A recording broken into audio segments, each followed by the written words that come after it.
the Kraken Song from Hotel Transylvania 3. This is the music that's used to summon up the big bad beastie from the sea, the Kraken, towards the end of the movie, and features in the DJ battle. That's the climax of the whole film. So I'm going to show you a couple of different ways that you can play this. And let's start by introducing you to all the notes that you need. So our first note is this one, which is F. Group of 3 black keys. On the left side of that group of 3 is F. Now I'm going to be playing this entirely with just these 2 fingers, my thumb and my index finger, finger 1 and 2 as we usually call them. My thumb plays the first note F, and then my index plays the first black key, C sharp. That's this one here. Group of 2 black keys, it's the left of those 2. And I'm moving to the right from where I started. And I immediately follow up with my thumb playing C. That's just immediately to the left of the note we've just played. Then this finger, finger 2, crosses over to play the next black key down, which is this one, usually known as B flat. That's the right of the set of 3 black keys. Followed immediately by my thumb again, going to the white key immediately to the left, which is an A. Back up to B flat, back to A, then I cross over, skipping this middle one all the way down to the one on the left, which is F sharp. And again my thumb goes in right next to the black key that I've played, back to F where we started, and then I go up and back to F, cross over down to this one, E flat, that's the right of the set of 2, and then back to F again, up to F sharp, back to F, and my final note is A. We played A already, that's the white key that's inside the group of 3 black keys to the right of the central one. So all the black keys have been played by my index finger, all the white keys except one have been played by my thumb. The one exception is the very last note A, which I use finger 2 for. So I'm going 1, 2, 1, 2, 1, 2, 1, 2, 1, 2, 1, 2, 1, 2, 1, 2. So you get the idea, it's alternate without exception. So that's how to do it with just your right hand. It involves a little bit of moving around, but not too bad. If you want to do it using both of your hands, here's what I would suggest. Your left hand is going to use the same thumb and index, and your left thumb will be on the original note F. Right hand is going to go, and then your left can take over here, and there you go. Okay, one more time.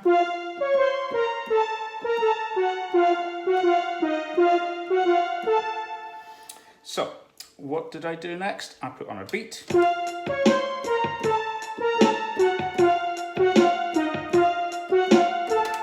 Just like that. I'll talk about what beat I use and how I've created the sounds as well a little bit later on. So the next stage was to have my left hand join in. Now I'm doing what's called playing in unison. In other words, both hands are going to be playing the same notes at the same time. The left hand obviously is playing way down here on the lower pitched notes of the keyboard. Now I'm using these same 2 fingers. Apart from the very first note, I'm going to play that with my pinky, with my finger 5. And then, just like with this hand, finger 2 plays all the black keys, my thumb plays all the white keys. So it starts with 2 on C sharp, and my thumb tucks in just to the left there. Finger 2 goes across, thumb tucks in again, 2 goes down. And then this last one I've got to cross over a little further, and then that brings my finger 5 back into position.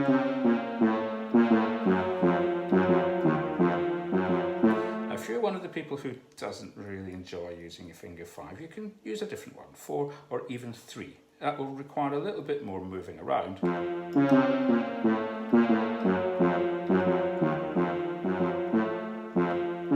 not impossible. All right, so whatever you're comfortable with. Now, playing them together takes a little bit of getting used to because your hands, as you probably realise, are built back to front. The fingers come in a different order. But it's quite useful that your finger twos are playing all the black keys and your thumbs are playing almost all of the white keys. So we're doing 2 1 2 1 2 1 2 1 2 1 2 1 2 1 2. Apart from the opening note, and your 5 is here on the original F.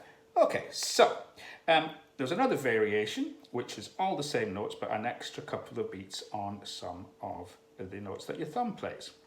So I'll show you just my right hand. So I've got 1, 2 Fs rather than just the single one. Same again when I get to A. And once more when I repeat the F. And the final time F again. So F gets a double hit every time, and one time also we get the A.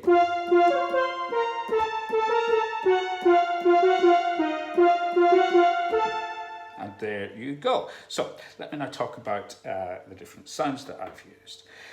So this keyboard I'm using an Axis AXP25. If you've got one of these, then you can follow this exactly, or of course you can go your own way and find your own sounds, your own beats.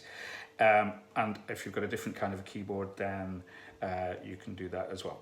But I'm going to show you what I did, and I'm going to turn it off, turn it back on again, and build it up from the start. So the first sound, which on this keyboard is known as a voice. On your keyboard it might possibly be known as a timbre. But my first voice is number 232 in this keyboard, which is called a saw lead. Now, saw lead is one of the electronic synthesizer sounds you get on a keyboard, and it sounds like that. So I'm going to combine that with another sound. And the way I combine two sounds together is the button is called dual, which is here on this keyboard. D-U-A-L, if you've got that. This is a useful little technique to layer up two different sounds together. So I've got my original sound. When I press dual, it always comes on as a string sound, which is nice, but I'm choosing a different one. I'm doing another electronic sound, which is in this case 235 Calliope lead, which is just a different kind of synthesizer sound. This makes a little change, but I've got an extra trick up my sleeve. I'm going to change the pitch by pressing the octave button. I've got octave plus and minus, so I'm going to press plus twice, and that means the note I'm playing now is a combination of my first sound playing that note, and my second sound is going to sound like it's playing that note. Like that. Okay, so the beats. On this keyboard, the word is style. It might be on your keyboard, it might be rhythm, it might say beat, it might say something else, but hopefully you'll know which one it is on your own keyboard. So the style I've chosen for this one is number 14, which is known as a 16-beat ballad. And I need to set the tempo. Tempo, as I'm sure you all know, is the word in music we use to describe the speed. So 77 is my tempo, and that's what it sounds like. It's not perfect, but it works quite well.